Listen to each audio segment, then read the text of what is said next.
Struggling with weight loss? Prolon's 5-day fasting mimicking diet is a clinically developed nutrition program designed to promote fat loss while protecting lean body mass. Developed at USC's Longevity Institute, it assists the body in entering a fasting-like state that helps reset metabolism and target visceral fat. In just 5 days, Prolon offers a science-backed approach to weight loss without extreme restriction or guesswork. Get 15% off plus a $40 bonus gift when you subscribe at prolonlife.com/now. Have no fear, Chosen Foods is here to defend your favorite foods from the forces of seedy oils and sketchy ingredients. With cooking oils, salad dressings, and mayo, all powered by the good fats from 100% pure avocado oil and simple, delicious ingredients. Chosen Foods. Listen, all you New Yorkers. Taxi. Okay, we're looking around. This is the 77 WABC minicast.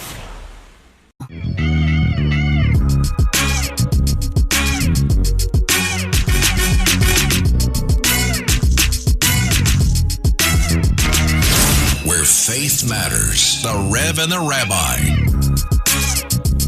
Welcome back. I'm Rabbi Joseph Peteznic. And I'm Reverend A.R. Bernard. We are speaking with Johnathon Wartell, president of ARCO, a social impact tech company, global affairs analyst, former director of communications for the United States mission to the UN. And Rev, you had a question when we concluded last night. Before we had to take a break, go to a break, I was talking about the JCPOA, which was the agreement that Obama negotiated with Iran. And there were multiple world powers negotiating along with the United States. And it contained detailed verification mechanism. But before we go there, we can't really go there. I'm sorry, because we don't know what's going to be worked out. This is still evolving. But the fact that there were world powers, other world powers, who were in agreement. Have we isolated ourselves because of the president's tension with other world powers, especially allies? Well, first of all, that deal was deeply flawed. We talked about the ballistic missiles not being mentioned. We also didn't talk about how the inspections that were organized within the deal left out key areas that International Atomic Energy Agency inspectors, the IAEA inspectors, who were supposed to go in and verify that Iran was in compliance, that they weren't enriching uranium, and so forth. They were not allowed into secret areas. They weren't allowed into Parchin and some of these other places that we've all heard about, in the recent news. Parchin and Natanz, and they weren't in there. So there was this blind area in which there was speculation that indeed the Iranian regime, the IRGC, was working on building nukes, and there was no way to verify one way or another. So that was a major problem.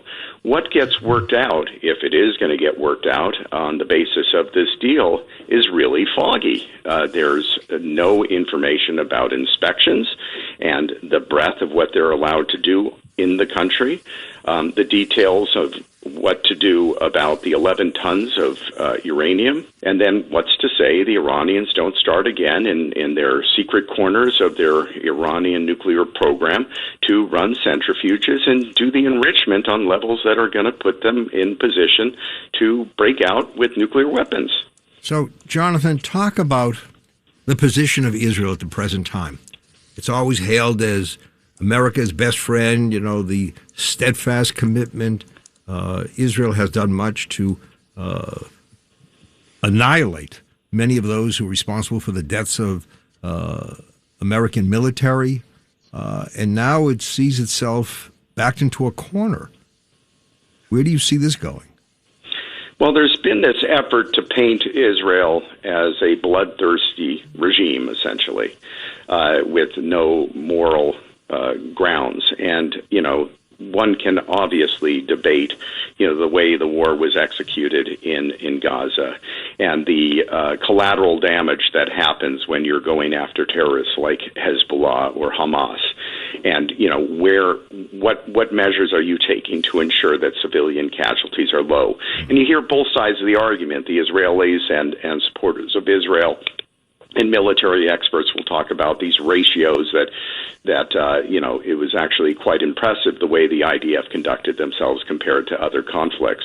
And then you look at situations of what happened in World War II with the United States and allies blanket bombing, Dresden or whatever had to take place, or what happened in Hiroshima and Nagasaki to put an end to the Japanese emperor's conquest aspirations. So there are historical comparisons, modern comparisons that, it just becomes extremely contentious. But bottom line is there is an ongoing effort by the Qataris and other Muslim Brotherhood inspired countries and certain political members of the right and left in this country who really want to label Israel as a pariah state and enjoy that and like to see the squeeze that's happening and want to see that rift grow even greater. The basic truth is that Israel and the United States are both democracies, individual countries with their own needs and aspirations, but both based on Judeo-Christian principles of morality and democracy and an effort to evolve as peoples as opposed to autocratic regimes, terrorist regimes, which there are far too many. So it is extremely unfortunate to see the tide turning in directions that are really not only causing short-term damage to the relationship, but attempting to create long-term damage that isolates Israel, that separates Israel from the United States, when indeed the two countries have enjoyed a wonderful relationship that has helped the United States and Israel at the same time. Can there be, honestly, lasting peace in the Middle East? Because we have several realities that tend to be addressed individually instead of simultaneously. You've got military dimension, political, economic, religious, diplomatic. How can we bring that all together in some plan that would lead to some kind of lasting peace? Or am I being idealistic here? Look, being idealistic is something that we all want to have as our guiding principle, that's where we'd like to go. The basic truth is that there are really bad leaders in the Middle East who are making that dream, that vision, completely impossible. And one of those bad actors is the regime of the Islamic Republic of Iran that has been trying to spread their Islamic revolution across the region and frankly speaking, with allies trying to actually change the hearts and minds of the American population. So if we can contain the extremism, if we can get to a place where there isn't this effort to have dominance over your neighbors, then it ends. But let's look at Lebanon. There's a country that is really barely even able to be called a country today because it's completely dysfunctional because Hezbollah calls the shots there, and Hezbollah is Iran. So are we going to have a future in which the Lebanese people can't have a future because Iran has worked out a deal with the United States in which Israel can't protect itself and Hezbollah is allowed to have free reign over that country? These are things that are going to make it completely impossible to break out and be moving toward the dream that you just spoke about. Yeah, and it's tough because it's no longer just an Israeli-Palestinian conflict. It involves Iran, Saudi Arabia, Turkey, Egypt, Qatar, the United States, of course, and Russia. So it's not confined to Israel, is Palestine. It's become expanded in terms of players that are involved in this conflict. We're going to have to take a break here. I think we ought to come back and ask Jonathan some more questions that are on people's minds. One of them being, Jonathan, that the president said, let Syria take care of Lebanon. And I listened to that. I said, Syria is barely taking care of Syria. Syria. So let's stay tuned. All right, we'll be back with more of the Rev and the Rabbi, an incredible conversation here about the Middle East. Stay tuned. Welcome back. I'm Rabbi Joseph Peteznic. And I'm Reverend A.R. Bernard. We continue the conversation with Johnathon Wartell. So, Jonathan, Syria is now going to confront Hezbollah and solve the Lebanese crisis. I heard that and I said, what world are we living in? Oh, boy. This one's on the level of complete insanity. So, first of all, the Syrian president is enjoying his position in large part due to Israel degrading Hezbollah, his mortal enemy. This is President Shara, known also as Jalani, who happened to have been an ISIS leader before he reformed and became this peacenik, or whatever you're going to call him. That's some redemption, Rev. Yeah. Yeah. So, and this is new, and we our audience needs to know this is new. This is as of 2024. The Assad regime was replaced by this new leadership. So there's a whole new influence within Syria. I'm sorry, I just wanted to make that point.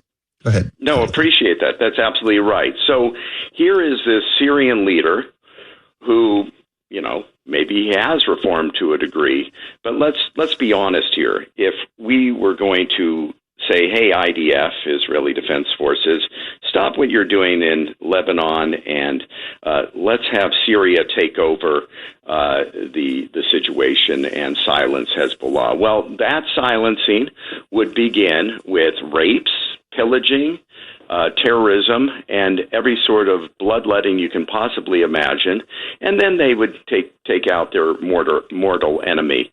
What's been happening in Syria is a bloodbath of retribution for the Alawites, who are the people from where President Bashar Assad, the dictator, came from and enjoyed power in the country. Christians have come under major assault across Syria, and of course the Kurds have been bashed by the Syrian powers that are there. So it's not a beautiful picture, and where Syria ends up, we'll see. But it's certainly an experiment in the process, and they certainly would not be anybody that I would hire to outsource taking on Hezbollah in a moral way that would protect civilians. Yeah, and the relationship between Syria and Iran is not just neighborly. It is a bridge connecting Iran to Israel's northern border, and that creates a crisis situation. Yeah, it really does. Now, Hezbollah really, until we've worked out this deal, and we'll see where this goes, was really on the ropes and under tremendous stress. And there's a perfectly understandable argument that the Iranian regime has made of including another country in this conversation about the future of the deal with the United States and the wider world, because Lebanon and Iran's control of Lebanon is central to the Islamic Revolution agenda. They're one and the same. And the fact that Lebanon is being used as this pawn is insane. Yeah. So let me understand something. Let's talk about dollars here. The Rev mentioned the Obama, the JCPOA agreement. There was transfer of money there, and Obama was severely criticized by many.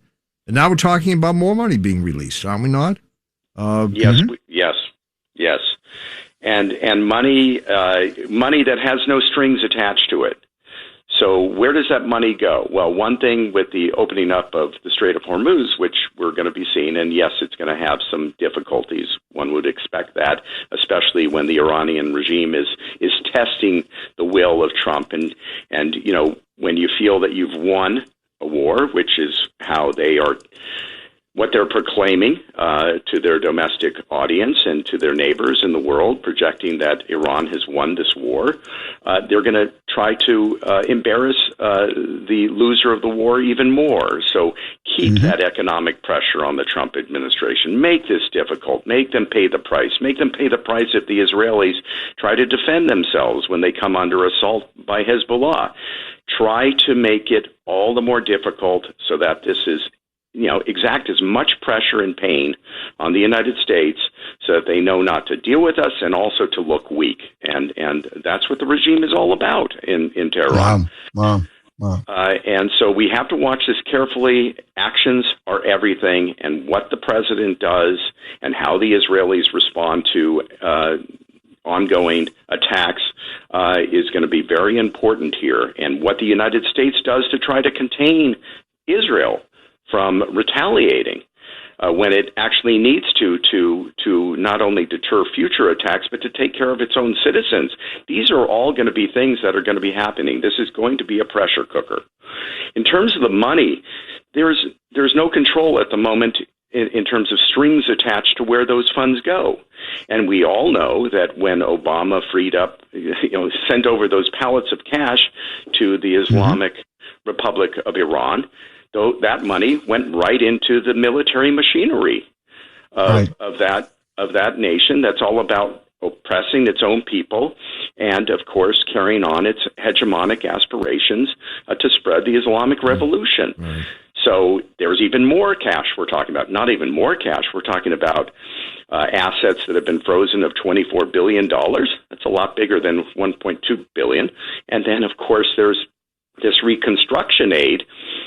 And for heaven's sakes, if $300 billion are being looked at going into the country, where are the controls that this money is going to be used in a way that is about helping the Iranian people rather than helping to propel this horrible, horrible regime? Just one follow-up. Marco Rubio, who has been outspoken in many matters, has now become somewhat silent. Am I right on that? Yes. I mean, you could look at the body language. He has not been, running around the media as J.D. Vance has. J.D. Vance has been using this opportunity to not only promote the deal, but also promote his book that's coming out, because J.D. Vance, of course, is looking at being the successor of President Trump. So it's a great stage for him. And one can interpret that Rubio's gone quiet because he's deeply unhappy about where this is going. Yeah. And that 1.2 billion is where Obama started. There are numbers reaching 50 to 60 billion, not 150 billion like is floating out there, but 50 to 60 billion. And I'm glad you brought up Vance, because you would say that, he's anticipating his own run for the presidency. Would you? Absolutely. And this, look, there's a risk to Vance if this goes sideways.